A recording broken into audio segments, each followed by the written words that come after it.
Friends, welcome to self made tutorial. सबसे पहले तो मैं आपसे माफ़ी चाहती हूँ।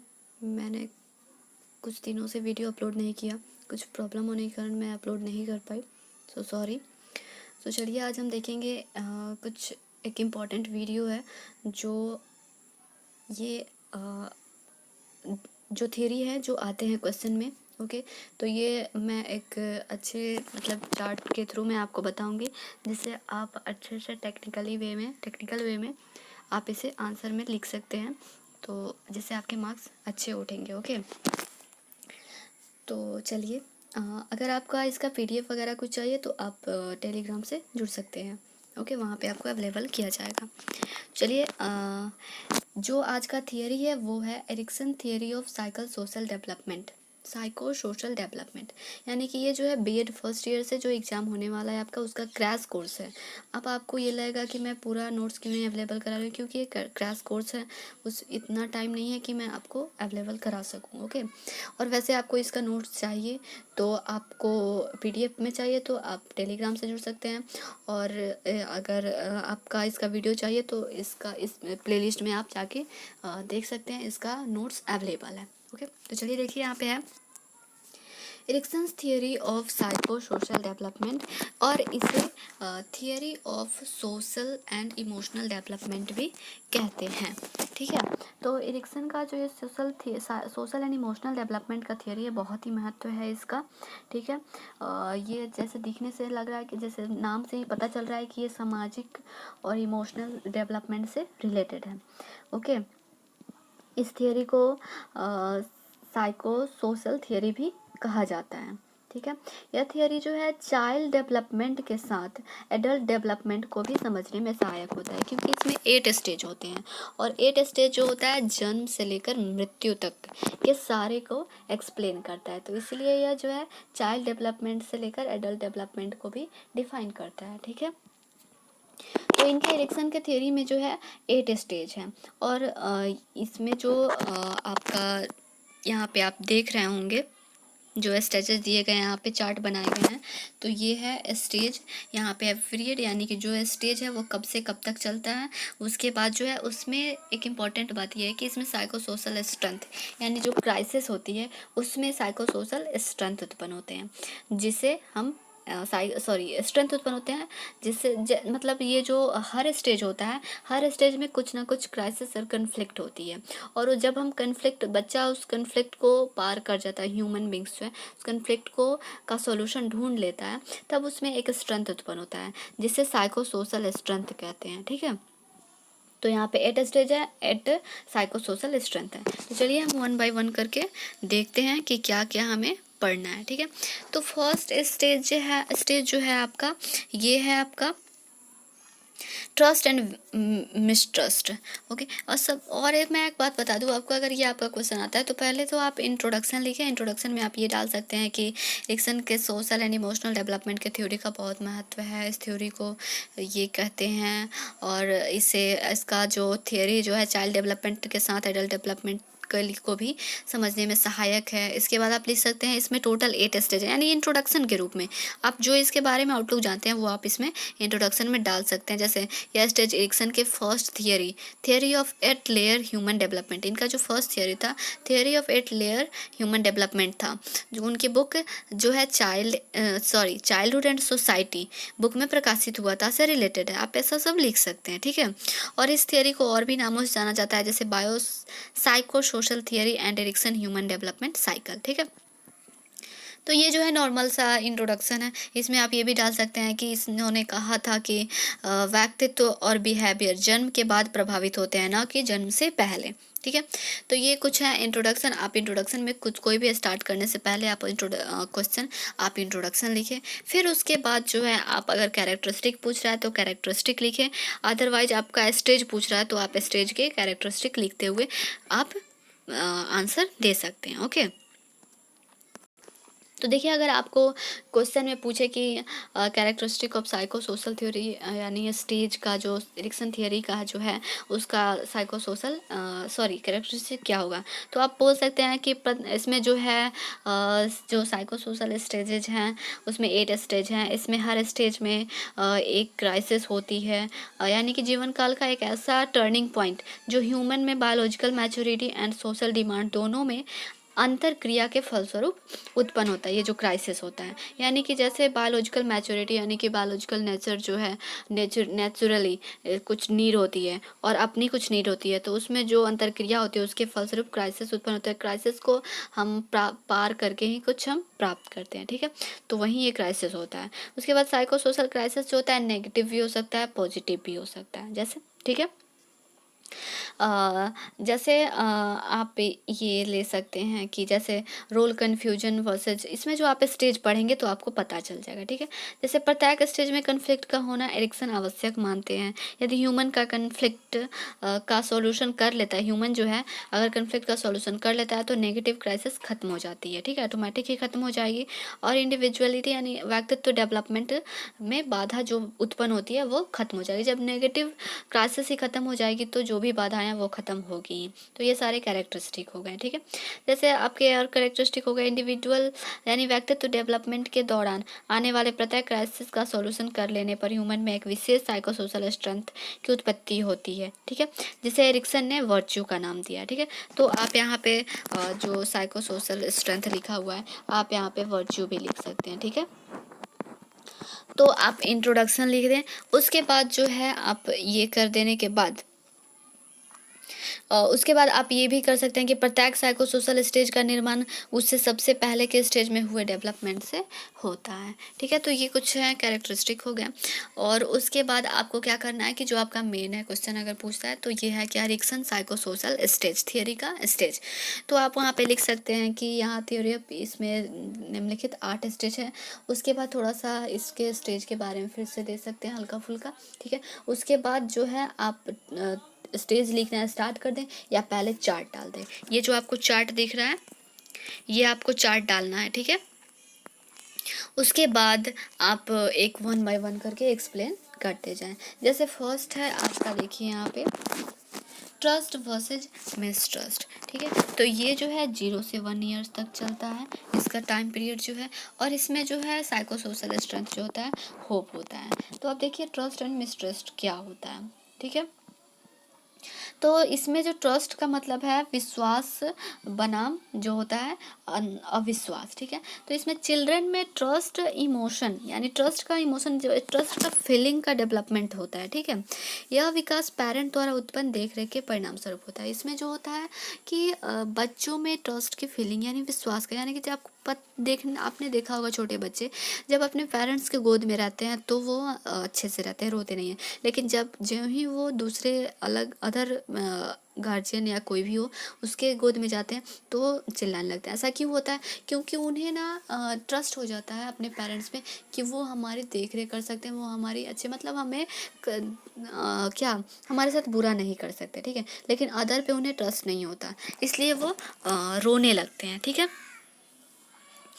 उनके उनमें क्या होता है कि उनके फिजिकल ऑर्गन्स बायोलॉजिकल नीड को पूरा करने में सक्षम होता है, यानी कि जो उनकी ट्रस्ट की फीलिंग होती है उनमें ये होता है कि हाँ ये हमारे नीड को जो जैसे मैंने पहले बताया यही होता है, ठीक है। उसके बाद आप अगर कभी बच्चों में मिसट्रस्ट जो फीलिंग डेवलपमेंट हो जाता है तो चिल्ड्रन में फियर यानी डर, उसके बाद उनमें किसी के प्रति डर भय जो होता है डेवलप हो जाता है, जिससे अनहेल्दी व्यक्ति मतलब कि अस्वस्थ व्यक्तित्व का जन्म होता है, ठीक है। अकॉर्डिंग टू एरिक्सन यानी एरिक्सन ने कहा था बेबीज के विकास में ट्रस्ट एंड मिसट्रस्ट में एक अनुकूल अनुपात यानी कि जो होता है ट्रस्ट एंड मिसट्रस्ट जो होता है फेवरेबल रेशियो का होना अनिवार्य है। अर्थात इन्वायरमेंट के साथ प्रभावकारी समायोजन के लिए ह्यूमन और थिंग्स पर ट्रस्ट करना उतना ही आवश्यक है जितना कि मिसट्रस्ट करना, ठीक है। तो जब ये चिल्ड्रन ट्रस्ट एंड मिसट्रस्ट के क्राइसिस और कन्फ्लिक्ट का सॉल्यूशन सफलतापूर्वक कर लेते हैं तो उनमें एक साइको सोशल स्ट्रेंथ उत्पन्न होता है जिसे होप कहते हैं। अब आपको पता होना चाहिए कि होप क्या होता है। तो होप एक ऐसा साइको सोशल स्ट्रेंथ है जिनकी सहायता से बच्चा अपने कल्चरल इन्वायरमेंट एंड एग्जिस्टेंट को अर्थपूर्ण ढंग से समझने लगता है। यानी कि वो समझना, अगर किसी पे ट्रस्ट हो गया, यानी जैसे आपके सिबलिंग है, आप सिबलिंग है किसी छोटे बच्चे का, तो अगर उसको ट्रस्ट हो गया आप पे, पहले तो वो आपकी गोद में भी जाने से रोता होगा, लेकिन जब उसको ट्रस्ट हो जाता है कि नहीं, ये भी कोई कष्ट हमें देने वाला नहीं है, तो वो आपके गोद में भी जाएगा, तो वो नहीं करेगा। तो ऐसे जो होता है वो अर्थपूर्ण ढंग से समझने लगते हैं। ठीक है, नेक्स्ट है जो आपका है वो है autonomy versus same and doubt. ठीक है, तो आपको क्या करना है, ऑटोनॉमी एंड वर्सेज कुछ इसके कैरेक्टरिस्टिक लिखने हैं, उसके बाद जो उसका सोशल स्ट्रेंथ है वो लिखना है। ये जो होता है आपका 2 से 3 इयर्स का होता है। ठीक है, इसमें जो साइको सोशल स्ट्रेंथ होते हैं विल पावर होते हैं। और सॉरी, मैं क्या बता रही थी कि आपको इसमें जो है आपको एक दो आपका कैरेक्टरिस्टिक टाइप में लिखना है कि ऑटोनॉमी क्या है। ठीक है, उसके बाद इसमें सेम एंड डाउट क्या होता है, उसके बाद इसके इसके क्राइसिस से क्या उत्पन्न होता है जब सॉल्यूशन कर लेता है। तो आप ऐसे लिख सकते हैं। जैसे ये भी आप लिख सकते हैं कि 2 से 3 ईयर्स तक चलता है। ठीक है, और इसमें जो है चिल्ड्रन में ऑटोनॉमी एंड सेल्फ कंट्रोल जैसे ट्रैट डेवलप होते हैं, क्योंकि इसके पहले स्टेज में बच्चा दूसरों पर निर्भर रहता है, और इसमें क्या होता है, सेल्फ कंट्रोल करना सीखता है। इस स्टेज में चाइल्ड जो है इन्वायरमेंट को एक्सप्लोर करना शुरू कर देता है। ठीक है, उसके बाद बच्चे को छोटा मानकर जब पेरेंट, यानी कि इसमें जब क्या होता है कि वो ऑटोनॉमी स्वतंत्र होना चाहते हैं, लेकिन जब बच्चे को पेरेंट्स जो है छोटा मानकर जब पेरेंट उसे कोई कार्य करने नहीं देते, स्वयं कर देते, तो चिल्ड्रन में कुछ ऐसी उम्मीद, एक्सपेक्टेशन, या चिल्ड्रन से पेरेंट्स जो छोटे बच्चों से कुछ ऐसे एक्सपेक्टेशन रख लेते हैं जो चिल्ड्रन की एबिलिटी से बाहर होता है। तो इस सिचुएशन में क्या होता है, बच्चों में सेम की भावना विकसित हो जाती है। यानी वो कहते हैं कि ये मैंने काम नहीं किया, तो उसमें कुछ हीन प्रकार की भावना उत्पन्न हो जाती है। ठीक है, तो इसमें ऐसे प्रकार के सेल्फ डाउट और पावरलेसनेस की भावना उत्पन्न हो जाती है। तो ऐसा होना चाहिए कि आज अगर बच्चा कुछ कर रहा है तो उसे फ्री से करने देना चाहिए। जैसे अगर कोई बच्चा, छोटे बच्चे होते हैं जो खुद से कपड़े पहनने की कोशिश करते हैं, लेकिन क्या होता है, पेरेंट्स यानी मदर ये सोच कर कि जितना वो कोशिश करेगा, उसके जितना हमें टाइम लगेगा उससे तो बेटर है कि मैं उसे खुद से पहना दूँ, तो वो करने नहीं दे। इसीलिए उस बच्चे में क्या सेम एंड डाउट की भावना विकसित हो जाती है। ठीक है, तो इस टाइम में क्या है, बच्चे को फुल ऑटोनॉमी यानी स्वतंत्रता देनी चाहिए। ठीक है, तो जब चाइल्ड जो होता है autonomy versus same and doubt stage के, नहीं तो जब ये ऑटोनॉमी नहीं दिया जाता है तो उसमें क्या सेल्फ डाउट, यानी अपने खुद पे संदेह होने लगता है कि मैं इस काम के लायक नहीं हूँ, या उसमें मैं ये नहीं कर सकता हूँ, ऐसी भावना विकसित हो जाती है। और जब इन दोनों के क्राइसिस का सॉल्यूशन जब वो निकाल लेता है तो उसमें एक सोशल स्ट्रेंथ जो होता है वो होता है विल पावर। यानी विल पावर ऐसा पावर है जो चिल्ड्रन को स्वतंत्र होकर अपनी रुचि के अनुसार कार्य करने में सक्षम बनाती है। ठीक है, उसके बाद जो है सेकंड है, थर्ड है अपना इनिशिएटिव वर्सेस गिल्ट, यानी कि पहल शक्ति बनाम दोषिता। ये जो होता है 4 to 6 ईयर्स का पीरियड होता है। इसमें पर्पस जो होता है विल पावर होता है। ठीक है, यहाँ पे आप बोल सकते हैं कि ये जो है इन्फेंस पीरियड से रिलेटेड है, और यहाँ पे ये जो है चाइल्डहुड, अर्ली चाइल्डहुड से रिलेटेड है। ठीक है, उसके बाद इसमें क्या होता है कि ये आप लिख सकते हैं कि इस स्टेज में सोशल, यानी कि सोसाइटी में बच्चे एक्टिव हो जाते हैं। ठीक है, और इसमें सोसाइटी के साथ कुछ मिलकर काम करने की कोशिश करते हैं, लेकिन जब इसके कारण अपने माता पिता के द्वारा उन्हें पनिश्ड किया जाता है तो उनमें गिल्ट की भावना विकसित हो जाती है। गिल्ट की भावना विकसित होने के कारण वो कभी भी स्वयं की भावनाओं को एक्सप्रेस नहीं कर पाते। ठीक है, और वो इनएक्टिव हो जाते हैं। ठीक है, तो जब ऐसी सिचुएशन हो जाती है, और इस सिचुएशन में देखिए एक होता है नेगेटिव हो जाता है और एक होता है पॉजिटिव हो जाता है। तो पॉजिटिव होता है वो होता है इनिशिएटिव, और जब उन्हें कुछ दोषित मतलब कुछ डांट दिया जाता है, पनिश कर दिया जाता है, तो उनमें गिल्ट की भावना, तो ये हो जाता है नेगेटिव क्राइसिस। ठीक है, तो यही होता है। तो नेगेटिव और पॉजिटिव क्राइसिस में जब दोनों में जब बैलेंस करते हुए जब वो इस कन्फ्लिक्ट का सॉल्यूशन कर लेते हैं तो उनमें पर्पस की साइकोसोशल स्ट्रेंथ उत्पन्न होती है। और ये पर्पस क्या होता है, पर्पस के अकॉर्डिंग उन्हें क्या होती है, तो होता है पर्पस एक ऐसा साइकोसोशल स्ट्रेंथ है जो बच्चों में कोई लक्ष्य निश्चित करने एवं उसे विश्वास के साथ बिना किसी दंड भय के ही प्राप्त करने की क्षमता विकसित करता है।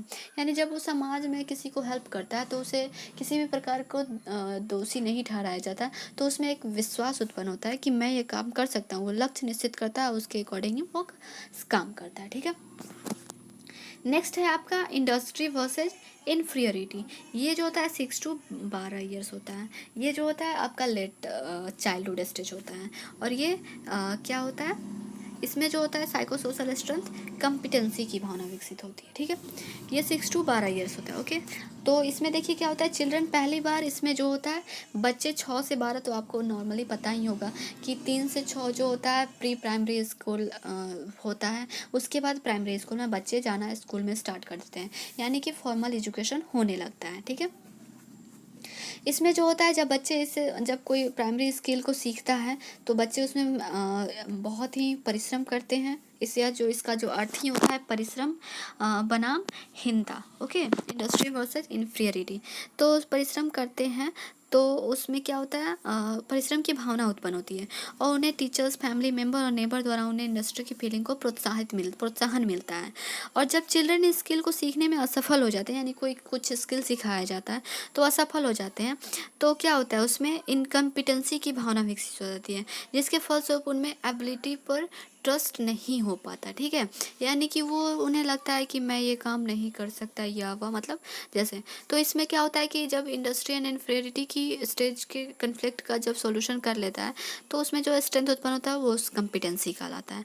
और कॉम्पिटेंसी क्या होता है, चाइल्ड को किसी कार्य को पूरा करने में okay physically and intellectually ability का उचित प्रयोग करना सिखाता है। जैसे बच्चा जाता है तब वो वहाँ पे पता ये करेगा कि मैं कैसे अपना फिजिकली यूज करूँ, मतलब शारीरिक विकास करूँ, कैसे उसका यूज करूँ, मेंटल डेवलपमेंट यानी इंटेलेक्चुअल अपना बुद्धि कैसे लगा के वो अपना, आपको पता है ना छोटे बच्चे बहुत ही तेज होते हैं। और वैसे भी आपको पता है कि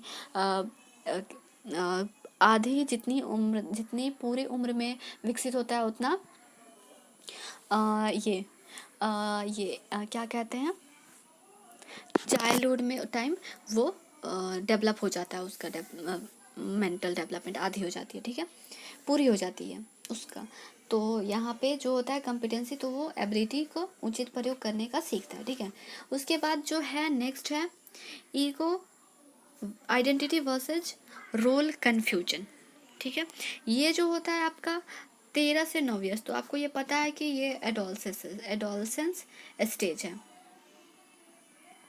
ओके, तो यानी किशोरा अवस्था है। इसमें फिडेलिटी की भावना विकसित होती है, यानी सामर्थ्य की भावना विकसित होती है। ठीक है, यानी स्ट्रेंथ जो होता है। ठीक है, तो ये जो होता है इस स्टेज में एडोलसेंस के बीच ईगो आइडेंटिटी का भाव जो होता है positive psychosocial aspect and role confusion जो होता है आइडेंटिटी क्राइसिस की भावना निगेटिव साइकोसोशल एस्पेक्ट के रूप में विकसित होता है। इस स्टेज में एडोलसेंस अपनी ईगो आइडेंटिटी बनाए रखना चाहते हैं तथा अपने आप को सोसाइटी में आइडेंटिफाई करवाना है, यानी कि अपने आप की पहचान, यानी आपको पता होगा कि या आप भी अपने बैक में जाकर सोच सकते हैं कि जब आप थोड़े बड़े हो रहे हो तो कैसे आपको अपने आप को प्रूव करने का, यानी कि अपने कुछ काम करे जो सोसाइटी में आपका नाम हो। तो इस प्रकार का होता है जो ईगो आइडेंटिटी होता है। लेकिन रोल कन्फ्यूजन अर्थात पहचान की अनुपस्थिति, जिसमें एडोलसेंस अपने आप को आइडेंटिफाई नहीं कर पाते, यानी कि जो कुछ काम करते हैं या कुछ गलत इंसान गलत नहीं होता, उसकी संगत जो होती है गलत होती है, तो उसके कारण उनमें रोल कन्फ्यूजन की ये जो क्राइसिस होती है वो हावी हो जाता है। ठीक है, तो कुछ एडोलसेंस ऐसे भी होते हैं जो अपनी आइडेंटिटी क्राइसिस का सॉल्यूशन नहीं करना चाहते। जब ये रोल कन्फ्यूजन हो जाए तो नहीं करना चाहते। ठीक है, तो जब तो उस टाइप के उस टाइम का क्या होता है, उसे कहते हैं साइको सोशल मैराटोरियम। ठीक है, विलंबन, यानी कि वो करना ही नहीं चाहते अपने का, यानी कि रोल कन्फ्यूजन है तो एक बार जब निराश हो गए तो अरे मेरे लक में ये है ही नहीं, मैं ऐसा नहीं कर सकता, मेरे साथ हो ही नहीं सकता, मेरे भाग्य में लिखा ही नहीं। बट ऐसा कुछ नहीं होता। ओके, मेरा थॉट है कि believe not don't believe in luck, believe in hard work. Okay, तो देखिए जब ये यहाँ पे जो साइकोसोशल स्ट्रेंथ उत्पन्न होता है, जब इसके कन्फ्लिक्ट को सॉल्यूशन कर लिया जाता है, तो यहाँ पे कर्तव्य निष्ठता यानी फिडेलिटी की भावना विकसित होती है। और यहाँ पे क्या होता है, फिडेलिटी जो होता है एडोलसेंस में समाज की विचारधाराओं, शिष्टाचारों और नॉर्म्स जो होते हैं उनके अनुकूल व्यवहार करने की एबिलिटी को डेवलप करता है। ठीक है, नेक्स्ट जो है आपका इसमें 6 इंटीमेसी वर्सेज आइसोलेशन यानी घनिष्ठ बनाम अलगाव। ये स्टेज जो होता है 20 से 30 इयर्स का होता है। यहाँ तक तो यहाँ आपके जो पढ़ाई जो है थोड़ी कंप्लीट, थोड़ी बहुत मतलब यहाँ तक आते आते कंप्लीट हो ही जाती है। इस स्टेज में ऑलमोस्ट ह्यूमन जो होता है अर्ली फैमिली लाइफ में एंटर कर जाते हैं। ठीक है, और जो होता है ह्यूमन में मानव जो होता है समाज में सोशल इंटीमेसी स्थापित करने के लिए तत्पर रहता है, यानी सामाजिक घनिष्ठता संबंध स्थापित करने की वो चाहता है कि हमारे साथ सब कोई मिलजुल कर रहे हैं, हम सब भी हमारे साथ, हमारा सब कोई बात माने। तो ये कब हो, जब घनिष्ठ संबंध होगा तभी ना होगा। तो इसमें क्या होता है, अपने parents, brother and others relatives की क्लोज और इमीडिएट रिलेशनशिप, इंटीमेट रिलेशनशिप यानी घनिष्ठ संबंध बनाने की कोशिश करता है। ठीक है, और ह्यूमन स्वयं के साथ भी क्लोज रिलेशन स्थापित करने एक हेल्दी पर्सनालिटी डेवलपमेंट करता है। ठीक है, और इसके अपोजिट अगर कोई ह्यूमन अपने आप के साथ रिलेशन, घनिष्ठ संबंध नहीं बना पाता, नहीं विकसित कर पाता, तो वो खोया खोया रहता है और सोसाइटी में आइसोलेटेड हो जाता है। ठीक है, तो यहाँ पे देखिए इंटीमेसी यानी कि ये होता है पॉजिटिव क्राइसिस, और ये होता है आइसोलेशन जो होता है नेगेटिव क्राइसिस होता है। ठीक है, तो आइसोलेशन की मात्रा जब बढ़ जाती है तो ह्यूमन में क्या होता है, ये होता है एंटी सोशल बिहेवियर या थोड़ी कुछ बिहेवियर जो होती है, यानी कि वो डिप्रेशन का शिकार हो जाता है। ठीक है, तो इसलिए ये कोशिश करना चाहिए इंटीमेसी बना के रखें। ठीक है, सबके साथ मिलजुल कर रखें। ठीक है, तो जब इस स्टेज के कन्फ्लिक्ट का सॉल्यूशन कर लेता है तो उसमें लव यानी सबकी देख रेख भाव, सबके साथ प्रेम से रहने की जो होता है उसके साथ साइकोसोशल स्ट्रेंथ उत्पन्न हो जाता है। उसमें पारस्परिक समर्पण की भावना जो होती है, क्षमता जो होती है विकसित हो जाता है। नेक्स्ट जो है इसमें है जनरेटिविटी वर्सेस स्टैग्नेशन, यानी कि ये जनात्मकता यानी कि सबके साथ लोकतंत्रात्मकता और स्थिरता, स्टैग्नेशन यानी कि सबके साथ मिलकर काम करना, और ये होता है कि अपने स्वार्थ के प्रति, अपने स्वयं के लिए, अपने स्वार्थ, सेल्फिश हो जाना। ठीक है, तो यहाँ पे ये जो होता है 30 से 65 ईयर्स तक चलता है। इसमें जो क्या होता है, केयर की भावना होती है। आप ऑटोमेटिक ही जानते हो कि जैसे जब जनरेटिविटी, जहाँ पे जनता की बात होती है वहाँ पे तो केयर की भावना आती है। जब कोई व्यक्ति प्रजातांत्रिक या जनरेटिव, जननात्मक यानी लोगों के प्रति सोचता है तो वो बहुत ही केयरफुल होता है, सबके साथ केयर के साथ बहुत ही रिस्पेक्ट भी करता है और केयर भी करता है।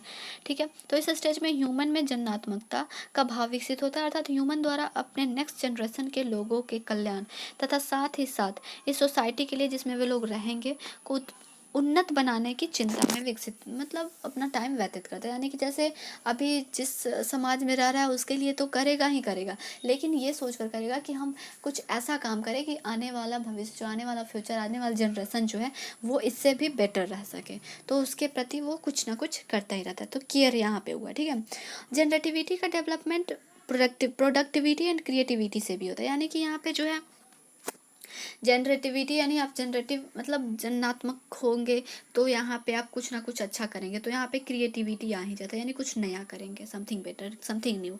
ठीक है, और प्रोडक्टिविटी यानी कुछ आप कुछ नया उत्पन्न करेंगे। ठीक है, तो ये हुआ आपका जनरेटिविटी यानी, और जब यह चिंता उत्पन्न नहीं होता, यानी जब किसी ह्यूमंस में यह चिंता नहीं उत्पन्न होता, उसमें स्टैग्नेशन विकसित हो जाता है। ऐसे ह्यूमन को स्वयं के इंडिविजुअल यानी पर्सनल नीड एंड कंफर्ट यानी सुख सुविधा ही सर्वोपरि होता है। ऐसे ह्यूमन को दूसरे की चिंता नहीं होती। ठीक है, जो human generativity and stagnation stage के क्राइसिस को सॉल्यूशन कर लेता है उसमें केयर साइकोसोशल स्ट्रेंथ उत्पन्न होता है। और केयर का मतलब क्या हुआ, ह्यूमन को दूसरों के कल्याण के प्रति चिंता को विकसित करता है।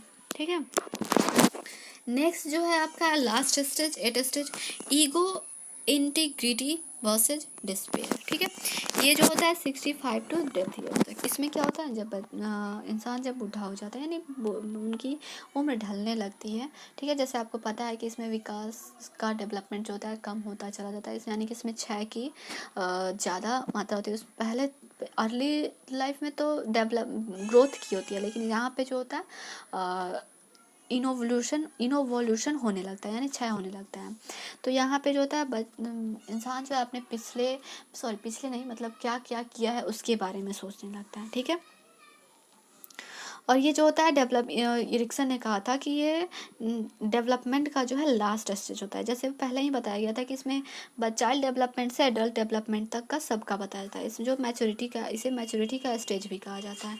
ठीक है, इसमें जो होता है कि ये इन स्टेज में गिरते हुए physical health and power ability के साथ उचित समायोजन की आवश्यकता होती है। ह्यूमन का ध्यान फ्यूचर से हट जाता है, यानी वो तो अब कुछ कर नहीं सकता। वो बैठ के नहीं बोला जाता है कि अब आप ये हो गए, आप अब बैठ के आराम से घर पे खाइए, बस आप अच्छे से काम कीजिए, बच्चे मतलब अच्छे ये क्या कहता है नॉलेज सबको ज्ञान दीजिए। ठीक है, तो ह्यूमन का ध्यान फ्यूचर से हट जाता है और अपने बीते हुए दिनों पर तथा इनमें प्राप्त सक्सेस एंड अनसक्सेस की ओर होता है कि मैंने ये किया, मैंने वो किया, काश अगर कोई इंसान गलत किया रहता है तो काश मैं ये अच्छा किया रहता, और कोई अच्छा काम किया रहता है तो वो करता है कि हाँ मैंने ये किया वो किया। इस स्टेज में किसी नए साइकोसोशल क्राइसिस की उत्पत्ति नहीं होती। ठीक है, लेकिन जो अपने पिछला जो होता है उसी को वो देखता है अपने सक्सेस लाइफ को। ठीक है, ह्यूमन अपनी सभी पिछले साइको सोशल स्टेज के इवेंट्स का कोऑर्डिनेशन यानी समायोजन एंड इवैल्यूएशन मूल्यांकन करता है। इससे उनमें ईगो इंटीग्रिटी का भाव विकसित होता है और इसमें प्रैक्टिकल सेंस ऑफ विजडम विकसित होता है। इसमें जो होता है क्या, विजडम विकसित होता है। ठीक है, इस स्टेज का साइको स्ट्रेंथ जो होता है मैच्योरिटी भी हो सकता है, यानी परिपक्वता, और विजडम भी होता है। ठीक है, इसमें जो होता है अगर किसी ह्यूमन को अपने बीते साइको सोशल स्टेज में अनसक्सेस की भावना विकसित होती है तो जिससे वो उसमें डिस्पेयर की विकसित होता है, और यह डिस्पेयर ज़्यादा बढ़ जाती है तो मेंटल डिप्रेशन उत्पन्न होता है। यानी कि जब कोई इंसान अच्छा काम किया रहता है तो उसमें क्या होता है, ईगो इंटीग्रिटी यानी विजडम, यानी कि मैच्योरिटी की भावना विकसित है। वो किसी को क्या क्यों बोला जाता है कि चलो वो बहुत ही पुराने आदमी हैं, चलो उनसे कुछ राय विचार लिया जाता है। तो क्यों, तो वो अगर अच्छे व्यक्ति होते हैं तो उनका खुद का मतलब खुद उनकी व्यक्तित्व की पहचान रहती है, सब फैली रहती है कि हाँ वो अच्छे इंसान है, ये है वो है, तो उनमें मैच्योरिटी का भावना विकसित होता है। लेकिन अगर कोई गलत किया रहता है तो उसमें निराशा की भावना विकसित होती है और क्या, वो डिप्रेशन में चले जाते हैं। ठीक है, तो ये है आपका एरिक्सन का थियरी। ठीक है, तो बस यही आपको लिखना है एग्ज़ाम में, 1 बाय 1 करके, इतना नहीं तो आप एक बार सुन लीजिएगा तो आप स्टोरी बना सकते हैं, 2-3 पॉइंट आप लिख सकते हैं। ठीक है, तो चलिए आपको ये वीडियो कैसा लगा, अच्छा लगा हो तो लाइक करें, शेयर करें, फ्रेंड्स में ज़्यादा से ज़्यादा शेयर करें, और ऐसे ही वीडियो के लिए मेरे चैनल पर बने रहें। मैं बहुत कोशिश कर रही हूँ कि कुछ और क्वेश्चन इसे करा दूँ। वैसे भी आपको अगर 2 क्वेश्चन करने हैं तो आप 2 यूनिट से आपका 2 यूनिट कंप्लीट हो चुका है, तो आप 2 यूनिट से कर सकते हैं। और ज़्यादा नोट्स के लिए आप प्लेलिस्ट में जाके वहाँ से नोट्स ले सकते हैं, वहाँ पे बहुत सारे नोट्स अवेलेबल हैं। ठीक है, ये क्रैश कोर्स के रूप में मैं समझाने के लिए की हूँ आपको। ठीक है, so thank you so much for watching this video, take care, bye bye.